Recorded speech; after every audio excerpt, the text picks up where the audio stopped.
Imagine this. You finally crack the code of time.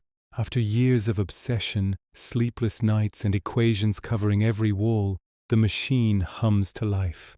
Lights flicker, the air bends, and in a blink, you're no longer standing in your lab in 2026. You're 10 years in the past. Your heart pounds. This is it, the ultimate breakthrough.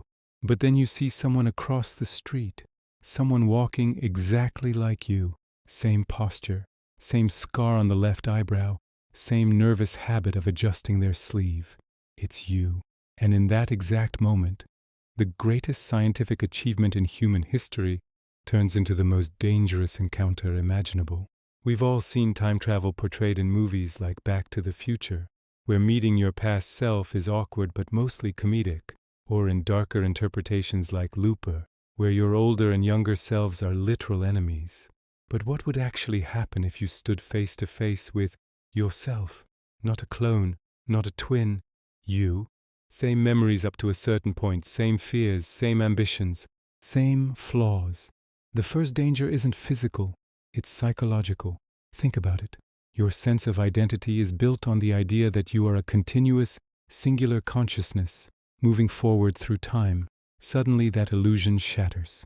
You're forced to confront the fact that you are not unique in this moment. There are two of you. If both of you share the same memories until the point of divergence, then which one is the real you? The moment you meet, your timelines split. Now you're two separate beings with shared pasts but different futures. That realization alone could destabilize your entire sense of self. And then comes the paradox problem.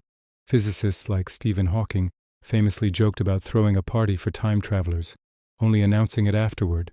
No one showed up. His point? Time travel might be impossible because it invites contradictions. If you meet your past self and give them knowledge about the future, you alter their decisions. But those altered decisions might prevent you from ever inventing the time machine in the first place. That's the classic grandfather paradox in a new form. If you change yourself too much, you erase the very conditions that led you to travel back. But let's go deeper. Imagine you decide to help your younger self. You warn them about mistakes, bad relationships, financial disasters, missed opportunities. You think you're doing them a favor. But those painful experiences shaped you. They built the resilience, the intelligence, the motivation that drove you to invent time travel. Remove the struggle and you might remove the inventor.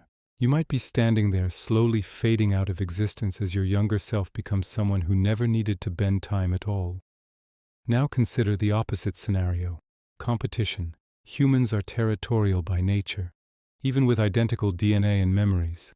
The moment your paths diverge, you become rivals. There can only be one version of you living your life. One career, one partner, one reputation. If your younger self realizes you're proof of their future, they might resent you, or fear you, or try to eliminate you to protect their own autonomy. That's where fiction, like the Terminator, taps into a primal fear.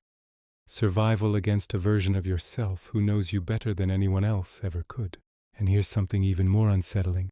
Your brain is wired to predict others based on patterns. When facing another person, you can guess their reactions. But if that person is you, prediction becomes nearly perfect. You know exactly how you think.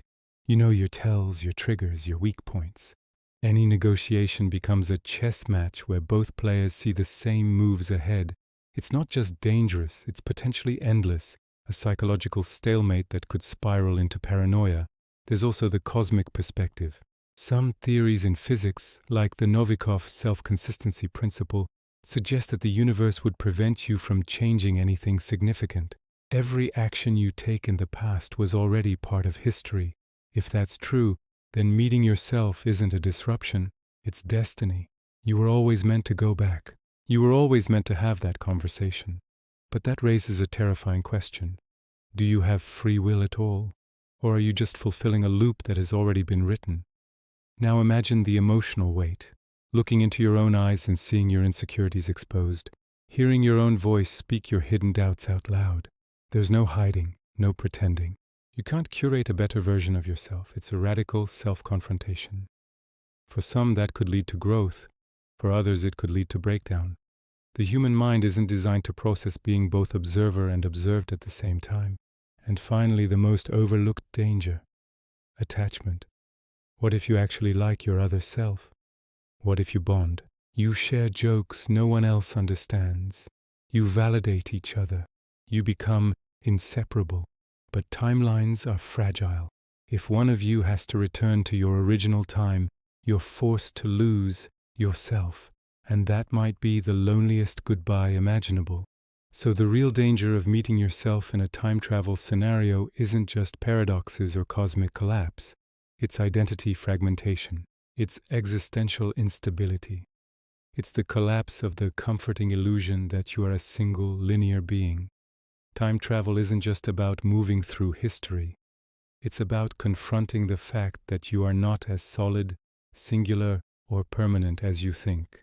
And if one day you actually invent that machine, and you see someone familiar standing in the shadows watching you, maybe think twice before saying hello. Because the most dangerous person you could ever meet might be the one who knows you best. Don't forget to subscribe.